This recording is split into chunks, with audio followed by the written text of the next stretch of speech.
Continuamos en Sol de la Tarde. Bueno, yo quiero, doña Consuelo, permiso, yo quiero leer y agradecer un comunicado que nos envía el director ejecutivo de la Autoridad Portuaria, don Luis Rodríguez, extendiendo las felicitaciones a los periodistas y al Día de los Periodistas. Aquí una comunicación que nos envió y unos presentes al equipo de Sol de la Tarde. Muchas gracias, hermano querido. Lo dijimos al principio del programa y queremos también repetirlo. Gracias por anunciarlo. Un abrazo para Jean Luis Rodríguez.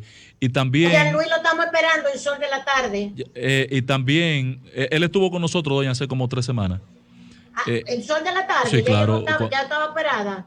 Estaba en recuperación. Mira, mire, y felicitar a Pablo Macchini por su nuevo producto. Acércalo un poquito más para que doña Consuelo lo vea. Ay, sí. Aquí está. El precio de vencer. Pablo Macchini, prologado por Nelson Espinal Báez. Mi amigo, el doctor. Su producción, su última producción, este último parto de Pablo Macchini. Ahora que mencionas al doctor Nelson Espinal Báez, un gran amigo nuestro. Que diga dónde lo venden para uno conseguir el libro. Sí. Usted conoce, doña Consuelo, a don Nelson Espinal, ¿verdad? Sí, claro. Profesor, óigame, sí. Profesor de Harvard y MIT. Tenemos ya Siriaco, el profesor Antonio Siriaco, doña Consuelo. Ahí sí. Adelante, buenas tardes, profesor. ¿Qué tal?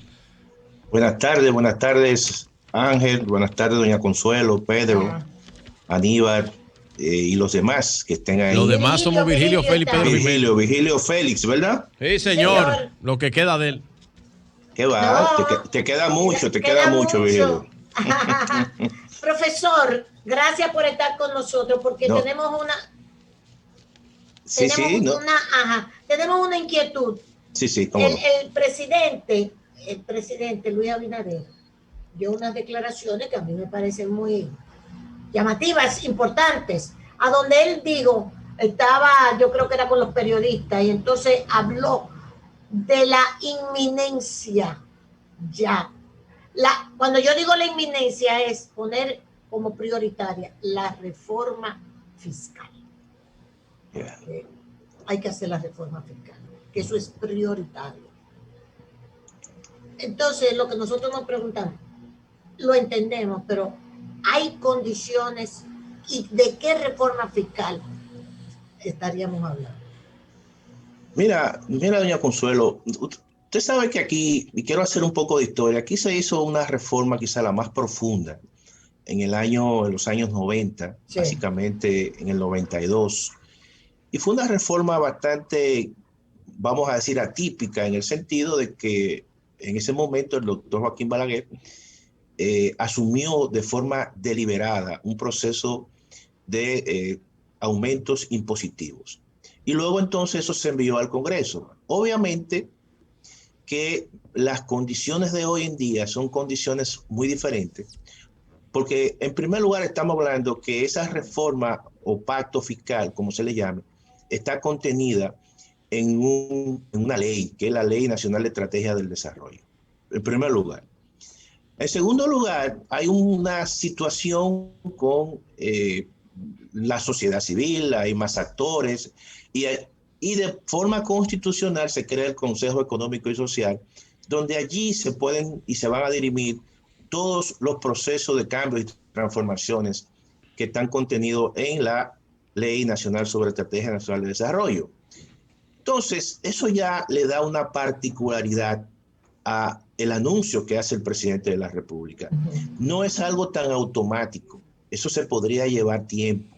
Sí. Y yo lo que creo que el presidente quizá lo ha anunciado como una forma de ir básicamente acondicionando el terreno, pero yo creo que el estrés que ha vivido la sociedad dominicana, las empresas, los trabajadores, en sentido general, la sociedad dominicana, creo que este año sencillamente no están dadas las condiciones para que se apruebe una reforma fiscal o tributaria. Se puede comenzar la discusión, pero posiblemente eso se pueda llevar años. ¿Por qué? Porque en un contexto de una recuperación que va lenta, donde todavía no se han recuperado la cantidad de empleos que se perdieron el año pasado, donde todavía hay empresas que, según el mismo director general de Impuestos Internos ha dicho, que hay más de 6,000 empresas que no han podido pagar sus impuestos porque no se sabe si desaparecieron o están en la informalidad. Hablar de una reforma fiscal o tributaria, generalmente la gente lo asimila como que va a pagar más impuestos y va a ser así. De manera que yo creo que... Perdóname, profesor. Sí. La reforma fiscal, como usted muy bien plantea, es un mandato de la ley de estrategia. Claro. Y tiene como plataforma, por el concepto que se le dio al órgano, al CES, como el Consejo Económico y Social, la base para generar el consenso. Primero, pregunto, ¿tiene este órgano la capacidad, la legitimidad para generar un documento sin el apoyo político para que se haga una reforma tributaria o un pacto o una reforma fiscal en la República Dominicana? Yo no veo las condiciones y entonces en el camino el gobierno va perdiendo popularidad. Dilatar esto es peligroso. Sí. Pero está bien, se supone que eso tiene un costo y un coste político. Y estamos hablando que vamos a hacer una reforma en caso de que se lleve a cabo en un contexto donde todavía los sectores están débiles. Eso es un elemento que hay que tomar en consideración. Déjame decirte lo siguiente, el gobierno puede asumir una posición deliberada, pero debe de saber que hay un elemento de carácter político que eso lo puede ir incluso disminuyendo con el paso del tiempo.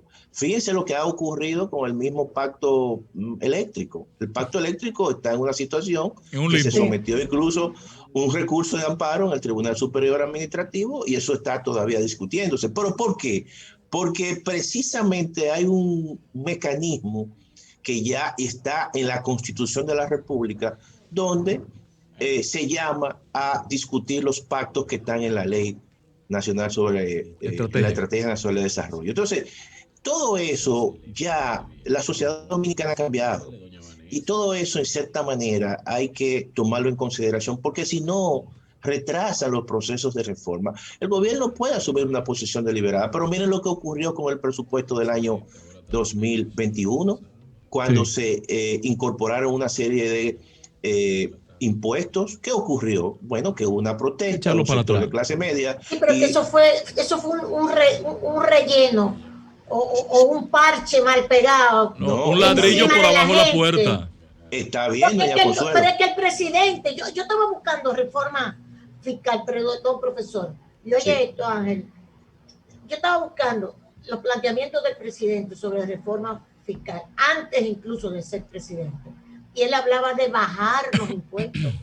Pero era una reforma fiscal que bajaría como su programa. Y lo generalizaría más. Lo simplificaría. Él venía con esa idea de la reforma fiscal y ahora dice que sigue siendo el principal reto, uno de los principales retos que tiene el gobierno. Y es cierto porque ¿de dónde va a sacar Luis Abinader, presidente, tanto dinero como se necesita? Ahora, lo que tenemos encima. Déjeme decirle lo siguiente, doña Consuelo. Usted ha dado y ha dicho algo muy importante. Sí. Hay que ver también cómo el gobierno presenta esa propuesta de reforma fiscal. Si hace una propuesta tal y como el presidente la planteó en su programa de gobierno, posiblemente pueda recibir cierto nivel de apoyo, no solamente del sector empresarial, sino también de la sociedad en sentido general. Yo creo que en este contexto, cualquier reforma fiscal o tributaria tiene que ir acompañado con un plan de compensación para grupos. Tú puedes plantear aumento salarial, tú puedes decir vamos a incrementar los programas sociales, de tal forma que ese discurso y esa propuesta cree un proceso de legitimidad ante la población que se pueda sentir en un momento determinado, quizás que pueda sentir que el costo le puede caer encima. De manera que todo va a depender de cómo el gobierno presente esa propuesta. En primer lugar, el gobierno se fue por la dirección correcta. ¿Qué dijo? Bueno, aquí hay un círculo vicioso, aquí el país necesita tener una mayor presión tributaria, es una presión que ronda un 13, un 14%. Sí. Y entonces, pero cuando le planteamos a la población que va a haber una reforma fiscal o tributaria, la población se queja porque dice, bueno, yo tengo miedo porque si te pago más impuestos, entonces ese dinero no se usa de manera más eficiente. Sí, ¿qué ha hecho el gobierno? El gobierno ha dicho, bueno, vamos nosotros a mejorar la calidad del gasto. Vamos a recortar en aquellas partidas del presupuesto de baja productividad y transferirla a aquellas partidas de alta productividad. Perfecto, eso está muy bien. Y eso hay que seguirlo profundizando para mejorar. ¿Está funcionando eso, Ciriaco? No, bueno, que debería plantearlo. Bueno, pero debería profundizar eso. Ahora sería déjame decirte lo siguiente. Una cosa es la presión política que tiene el gobierno de sus partidarios, porque eso es un problema también. Por el tema de empleos. Por el tema de empleo. Claro. Y por el tema del tamaño de la burocracia. Entonces, no es tan fácil. El mismo presidente de la República, en algunos aspectos, y hay que decirlo, prácticamente se ha cruzado de las manos porque dice, bueno, el Congreso, yo no puedo bajar el línea del Congreso, el Congreso es independiente, por muchas razones que hay, pero tiene una presión política por parte de los partidarios del PRM de ir al Estado Dominicano. Entonces, no es tan fácil esa situación. Ahora, hay que enviar una señal, porque si no, entonces, no es verdad que la gente te va a comprar a ti en este contexto una reforma fiscal o un pacto fiscal. Al final tiene que establecer un conjunto de propuestas, un relato que la población lo pueda, Antonio, comprar. Antonio, Perdón, Pedro, pero él está hablando, el presidente habló ayer, que fue que planteó que el reto, dice así mismo, mayor reto del país es la reforma fiscal. Luis Abinader. Con los maestros. Entonces dice, ya mira, vamos por abril. Eso es para discutirlo. ¿Cuándo habría que presentar el presupuesto nacional para el 22? Septiembre. No, 1 de septiembre tiene que estar. El presupuesto si él lo quiere nacional implementar en el 22. Por eso él habla de iniciar el debate ahora. Pero Pedro, doña Consuelo, pero estamos en abril. El presupuesto se comienza ya a discutir. Tú sabes, es en julio. Sí. En julio, agosto, septiembre, y luego así entonces es. Eso se lleva al Congreso para... Y está hablando de ponerla en práctica en el 22. Está hablando del 2022. Del 2022. Es el año que viene, el año que viene está aquí. Pero ese entonces, año que viene comienza ahora. Claro, entonces, ahora el presupuesto de 2022 comienza ahora. Entonces, ¿qué ocurre? Yo lo que creo que el gobierno va a asumir en caso de procesos deliberados y va a establecer compensaciones. Por ejemplo, va a identificar una serie de fuentes, incluso yo creo que una de las fuentes que están incluso en el número 1 son los servicios digitales, las compras por internet. Se van a grabar. Eso se va a grabar, porque eso es algo muy... Lo cual es impopular. Muy rápido para el gobierno. Ambos son impopulares.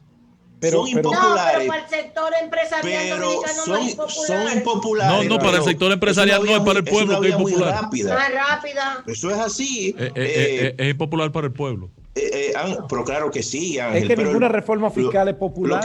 Lo que estamos diciendo es... Ni es agradable para el pueblo. Ángel, que si se pierde más tiempo, tendrá que tomar una vía rápida. Porque el problema mío es el siguiente. Y te estoy haciendo una financiar el presupuesto te estoy haciendo una pregunta muy puntual. ¿Entiendes? El presupuesto del año... Claro, el presupuesto del año 2021, señores, se está financiando con anticipos de la Barrigol y con anticipos, señores, de los sectores financieros. Eso no puede ser. Lo que estoy preguntando, Ciriaco, hay una partida peligrosa que yo no sé cómo eso se va a resolver, de más de 87 mil millones de pesos, que es precisamente de transferencia, como lo dice, de transferencia de empresas públicas al gobierno central. ¿Qué significa eso? Que tú tienes que vender acciones de importantes empresas públicas y básicamente... Pero que se habló de eso al principio de gobierno. No, está en el presupuesto. Se dejó como en el no, aire. está en el presupuesto. Está en el presupuesto. Por el tema de la misma pandemia. No, eso está en el presupuesto aprobado. Ahora, Eso está Antonio, aprobado en el presupuesto. Una vez de las que nosotros pensábamos que iban a vender a Catalina, que iban a comenzar a vender. Parece que lo molinos y la cosa. Ahora es Fomper que se va a vender. Mire, Siriaco, yo repito mi planteamiento. Lo único que me llama la atención es que el gobierno ha dejado pasar mucho tiempo y la popularidad que tenía en principio el gobierno, no estoy refiriéndome a la popularidad de Luis, que es distinta a la popularidad del gobierno.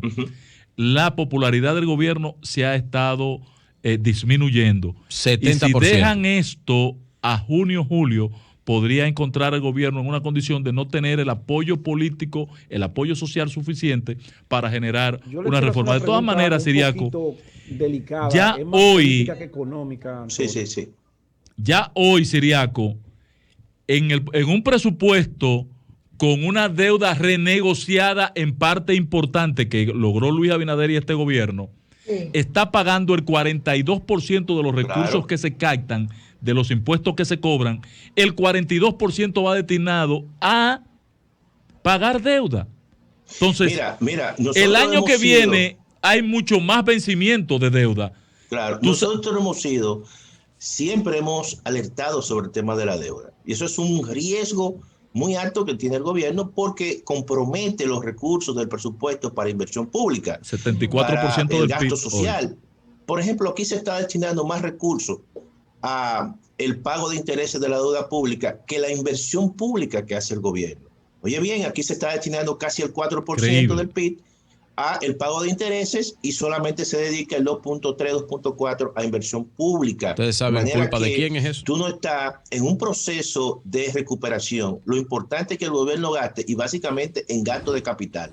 Ahora, hay un elemento que nosotros tenemos que tomar en consideración, que es un golpe de suerte para la economía dominicana a partir del segundo semestre.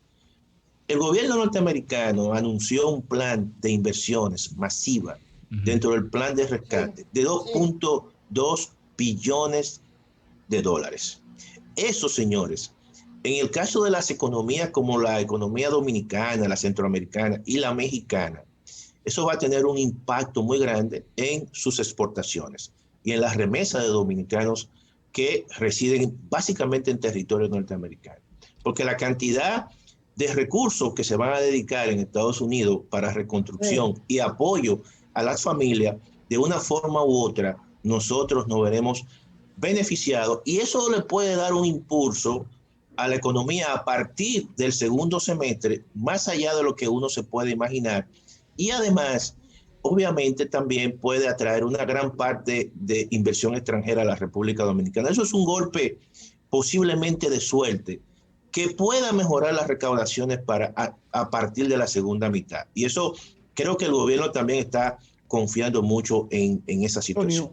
Ahora, no deja de ser un problema, no deja de ser un problema estructural, que nosotros lo hemos dicho, que el tema de la deuda es un tema que verdaderamente la solución tiene que ser un arreglo fiscal, sea en el 2022 o sea en el 2023. Pero tiene que ser así. Obligatoriamente. De algún lugar tiene el gobierno que sacar. Tiene que sacar los recursos. De algún lugar. Pedro, adelante. Antonio, gracias, doña. El gobierno ha hecho ingentes esfuerzos por mantener la economía en crecimiento después de ese decaimiento fruto de la pandemia. Se han establecido préstamos muy blandos, a mí me consta porque me los han ofrecido en los bancos comerciales para dinamizar la economía. Pero hay un elemento. Ahora con la reapertura ha dado como una especie de respiro. ¿Tú crees que va a haber una motivación del sector MIPYME de ir a buscar ese dinero a la banca privada para dinamizar sus negocios? Porque la excusa era, me lo prestan barato, pero ¿qué voy a producir? ¿A quién se lo voy a vender? Si lo que tenemos es una altísima nómina de desempleado con una menor capacidad cada día de consumo. ¿Qué va a pasar con esto? ¿Cuáles son las expectativas económicas que tú ves desde ese punto de vista con la facilidad del gobierno versus los pocos atractivos, no desde el punto de vista del valor de dinero, sino de posibles compradores para ellos poder pagarle al banco. No, obviamente que eso es una situación que le genera un problema a las MIPYMES, pero hay que tomar en consideración que aquí no todas las MIPYMES, y eso hay que decirlo, aquí hay una gran informalidad en ese sector. Y no es verdad que muchos de esos recursos que van y que el Banco Central pone a disposición llegan a esas MIPYMES. Aquí hay que buscar un mecanismo a partir de las microfinanzas de ProMIPYME que flexibilice incluso los préstamos a ese sector. Y eso concomitantemente con una política fiscal que el gobierno trate incluso de mantener un nivel de consumo a partir de los programas sociales. Por eso yo creo que los programas sociales no se pueden eliminar, porque eso es lo que garantiza en este proceso de crisis un nivel mínimo de consumo y que todo esto hasta que la economía se vaya reactivando. Fíjate que concomitantemente con el mejoramiento de las remesas, que llegan mucho, las remesas al final se convierten en la República Dominicana en consumo de la familia más pobre. Esa es la realidad. Y toda esa combinación de una política fiscal más activa, menos restrictiva, yo no creo que el gobierno debe, y se trazó incluso, se puso una camisa de fuerza cuando se traza un déficit de un 3.1, un 3%, de 7.7 a un 3%. No. En esta coyuntura, tú necesitas tener este año de la recuperación una política fiscal mucho más activa que concomitantemente con esa política expansiva de la política monetaria pueda apoyar la recuperación y precisamente mantenga el nivel de consumo para que esos préstamos que está dando el Banco Central básicamente tengan un retorno. ¿Por qué? Porque como tú dices, si nosotros mantenemos una política fiscal restrictiva y eso no conlleva un aumento del consumo de los hogares, entonces muchos pequeños empresarios que reciben los préstamos van a decir, bueno, está bien, tú me estás prestando a una tasa muy cómoda, pero yo no me voy a arriesgar porque el retorno que yo puedo tener obviamente está en entredicho porque no hay capacidad de consumo. Todo eso son elementos que tanto el Banco Central como el gobierno central tienen que coordinar esos aspectos. Profesor. Por eso tú no puedes tener una política en esta coyuntura fiscal que sea muy restrictiva. No, todo eso es un proceso. Aunque tú te puedas internamente endeudar, pero tienes que pensar que el endeudamiento es para salir más rápido de la crisis. Antonio, profesor, entonces, en el caso nuestro, ante la dificultad y uno ve distante aún la necesidad de una reforma fiscal para aumentar los ingresos del gobierno, la presión fiscal muy baja todavía se mantiene. Se ve como distante la posibilidad de un regreso del turismo a la plenitud cabal que teníamos en el pre-COVID. ¿Qué otro recurso nos queda en el país, además de optar por la esperanza del turismo y la remesa? No es la minería, patrón, porque yo creo que nosotros estamos perdiendo de vista la posibilidad de explotar de manera responsable nuestra minería en una circunstancia en que demandamos recursos. El nivel, señores, ustedes saben lo que coge 14,000 millones de pesos en un año, y este año terminaremos con por lo menos 10,000 millones. Hay que buscar un mecanismo para pagar esto que cogimos prestado. Bueno, pero tú sabes que la República, si es por los activos que tiene el país, solamente la mina de oro de Barrigón, si tú la pones como garantía, te pueden prestar todos los cuartos del mundo. Tan simple como eso. Sí, doña, es un negocio bueno. Claro, pero tú sabes las situaciones que hay en términos de todos los grupos ambientalistas. Y todo no hay situación con los grupos ambientalistas, profesor. Lo único que pedimos, pues yo me siento parte de eso, es que no pueden hacer la vaina esta arriba de un río. Claro. Todo. Eso es todo lo que nosotros le decimos que hagan. Y eso es correcto. Eso es correcto. ¿Por qué? Porque ese río Cuance es el que es afluente de los Sama y nos van a traer, entonces se va a eliminar el acueducto de Santo Domingo. No, y no solamente eso, que cualquier situación que comprometa la generación presente y la futura, su costo y su externalidad es mucho mayor de la posibilidad de los ingresos presentes que tú vas a recibir. Eso es una realidad que está pasando y básicamente con los recursos que se quieren explotar. Ahora, yo creo que en el caso del turismo, fíjense lo siguiente, si uno analiza los sectores que se han reactivado, son sectores que dependen mucho de las políticas monetarias y de crédito del Banco Central. Por ejemplo, el sector de la construcción tuvo un crecimiento ya de 2 dígitos, creo que de un 10%, que había sido el sector pre-COVID que más había crecido en la República Dominicana en los últimos años. También el sector del comercio, que es un sector que depende mucho del contacto. Y es interesante porque ahí se ve el impacto del proceso de vacunación. La gente con la vacunación le está perdiendo un tanto el temor a las cosas y el comercio se ha reaperturado. La vacunación devuelve confianza. Son sectores que dependen mucho de esos estímulos del Banco Central. Ahora, el turismo no. El turismo, señores, tuvo un crecimiento negativo mucho mayor que el mes anterior. Claro. Ustedes vieron, menos 50 cayó el turismo. Menos 50. ¿Por qué? En el trimestre porque es un sector 73. orientado hacia el exterior que no depende de las políticas internas. Depende de cómo esté el proceso de vacunación en los países que podría despertar en cualquier momento. Pero todavía Canadá está cerrado, se cerró, Chile está cerrado, Europa está todavía con problemas de vacunación, en Estados Unidos están vacunando a su población y están pidiendo muchísimas restricciones, un PCR, una tarjeta de vacuna. Entonces la gente viaja poco con respecto a eso. Profesor, finalmente, no sé los muchachos si tengan alguna otra pregunta. La preocupación que yo tengo, cuando el presidente dice el reto que tenemos, el reto del país, el mayor reto, así mismo dijo en la prensa. Sí, así fue. Es la reforma fiscal, lo dijo ayer. ¿Qué dice qué usted entiende que dice el empresariado dominicano? Nosotros la clase media lo que nos asustamos, pero nosotros no disponemos nada. Nosotros lo que sabemos que yo tengo que buscar ahora mismo, que si yo cuánto para pagar el anticipo. Y estoy hasta aquí, pagando todavía el préstamo que yo cogí para pagar el anticipo del año pasado. Yo lo que creo, doña Consuelo. Entonces, eso es lo que me pasa a mí, pero claro, yo soy una comía. Ahora, ¿qué va a decir el sector empresarial cuando Luis le dice eso? ¿Qué puede decirle? Cuidado con lo que tú vas a hacer. No. Pero oiga esto, doña Consuelo. Mire, si usted analiza la propuesta impositiva en el programa de gobierno de Luis Abinader del PRM, sí. Es una propuesta que básicamente va en consonancia con la visión empresarial. Exacto.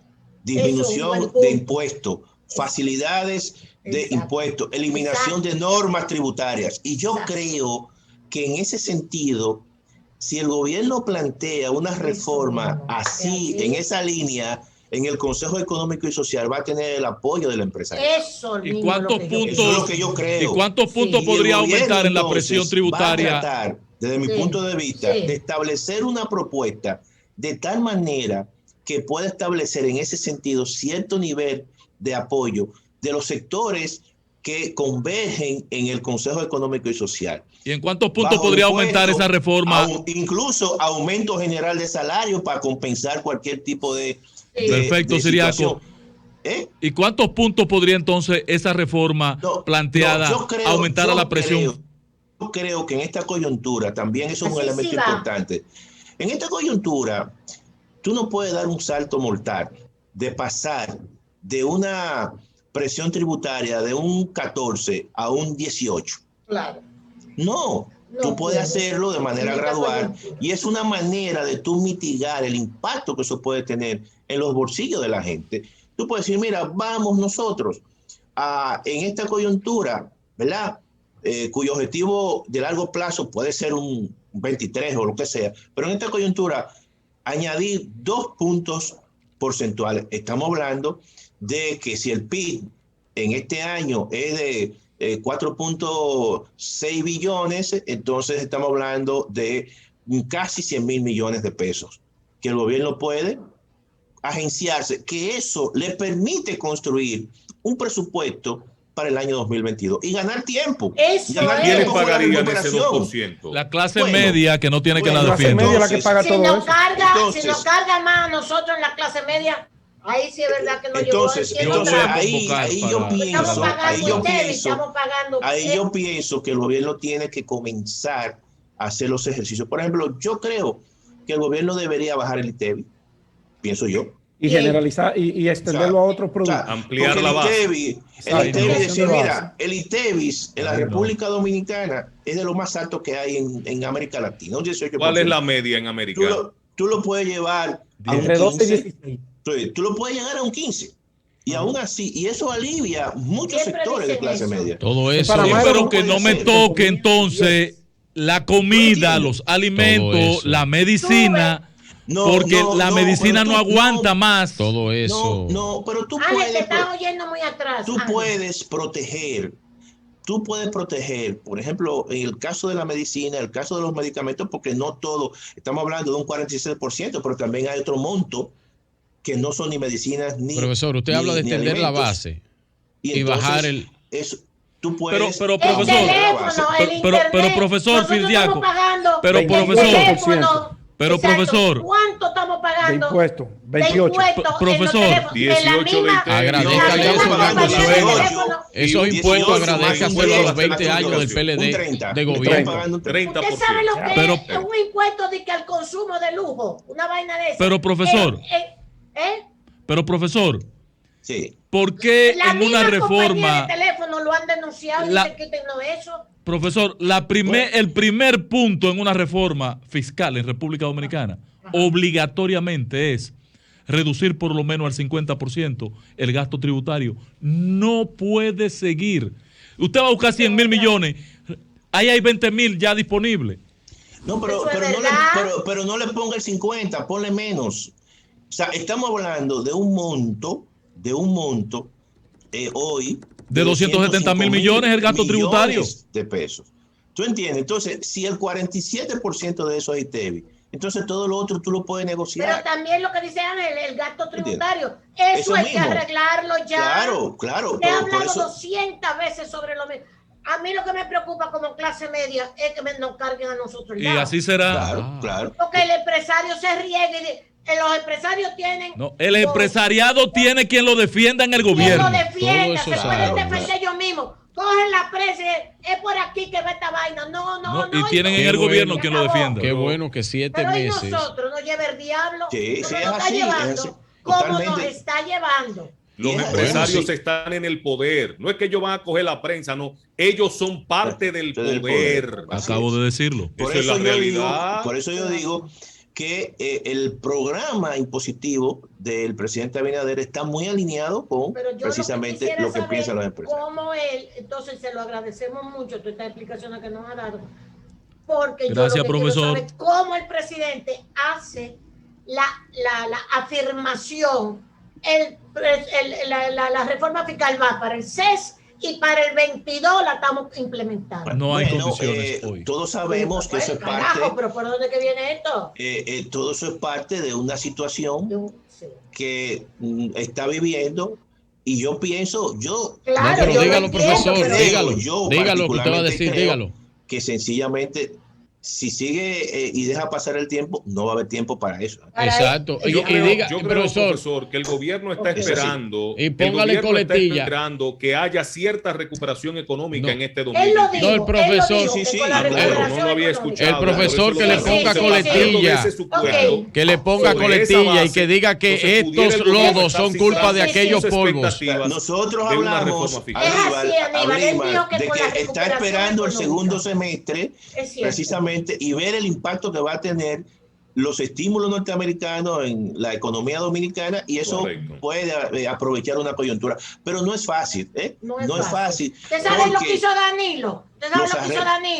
Le dijo a Magín Díaz, Preocúpate por cobrar. Lo más que tú puedes esa vaina de reforma. Estranguló a las empresas dominicanas ese señor. Las acabó. Espérate, Virgilio, Las espérate, que no estranguló, estamos las haciendo. puso a pagar. Las Espérate, estranguló, Virgilio, las puso sí. a pagar. Las Espérate, estranguló, Virgilio, porque acabó estamos con la pyme de este estamos país. ahora Lo digo yo. pronunciamiento En consignas. altisonante. En consignas. Le digo que Magín nos lo dijo a nosotros en una reunión. Bueno. A este equipo. Lo que vamos a hacer es cobrar para que no hiciera tanta evasión como había. Es que eso es lo primero que hay que hacer en este país, Punto. enfrentar la evasión y La la evasión de quien ellos querían que Esa es evadieran. parte del problema. Antes de hablar de reforma fiscal a este país hay que hablarle de qué se va a hacer con todo el que esté evadiendo Y y que que no se está nos caiga en el robando lado a el dinero nosotros. que le No, y corresponde eso- al erario público. Evadía a Pero quien que ellos querían Vamos que a evadieran. terminar, que tenemos Doña entrevista. Consuelo, Y les rebajaban la deuda a quien ellos querían que rebajara. Déjeme decirle lo siguiente, en un proceso de discusión, eso tiene que estar en primer plano. El tema de la evasión y de la elusión Y de fiscal. la ilusión O sea, fiscal. nosotros Ilusión estamos hablando, por eso hay que, Sí. eso, el gobierno le compete al gobierno hacer eso, porque Sí. eso es una forma también de eficientizar los procesos recaudatorios del Claro gobierno. que sí. Y le Es un daría deber. más moral al gobierno Claro. para hablar de reforma fiscal, ¿eh? Claro, claro. Le daría más moral para Claro, plantearlo. claro que sí. Ok, señores, Bueno. profesor, Dios lo bendiga. Muchísimas No, gracias. Gracias, muchas profesor. Consuelo, a usted, Le a faltó Aníbal, decir- a Pedro, a Vigilio. Aníbal placer, y a profesor. Virgilio. Le faltó Gracias, decir, profesor, que fueron los polvos aquellos de 16 años, de 16 más 4, que provocaron estos lodos. Gracias, Virgilio. Un abrazo, Interesantísimo. profesor. Gracias, Hasta luego. Virgilio. Qué gran aporte. Por eso estaba tan buena la economía, coño, que tuvieron que dejar a Héctor Valdés ahí. Tuvieron que dejar a Héctor Valdés ahí. No me haga hablar de Carajo. eso, doña, No me doña vengas Consuelo, con no vaina, quiero hombre. hablar de ese, Vamos a de discutirlo ese si tú caso. quieres. El Yo- crecimiento económico de este país, vamos a Que, discutirlo. que ese señor se Carajo, quedó ahí por déjame una verla, imposición porque estoy puesta hablando por un sector, consigna. Esto no es de consigna, no. importante de la vida Vámonos, social deja. que pidió eso, Bueno, de la vida hasta que luego. mueve la economía de este país. No me haga hablar de eso, que para Vamos mí a hablarlo, el único que sabe vamos a manejar la hablarlo, economía de este país entonces. es Vamos ese a señor. hablarlo. Pero ¿cómo va a ser? ¿Podemos cerrar esta vaina? ¿Cómo va Si a el único ser? economista, ¿Cómo el va único a que sabe ser? manejar la economía es Héctor Valdés, dejemos esto. Le entregó este país en medio de una pandemia, coño, que ustedes han podido salir a flote. Bueno, soquete. No me Vamos a vengan la con pausa. pelear. Hemos salido a Ustedes flote son debido a la idiotas. política. Claro, ¿no?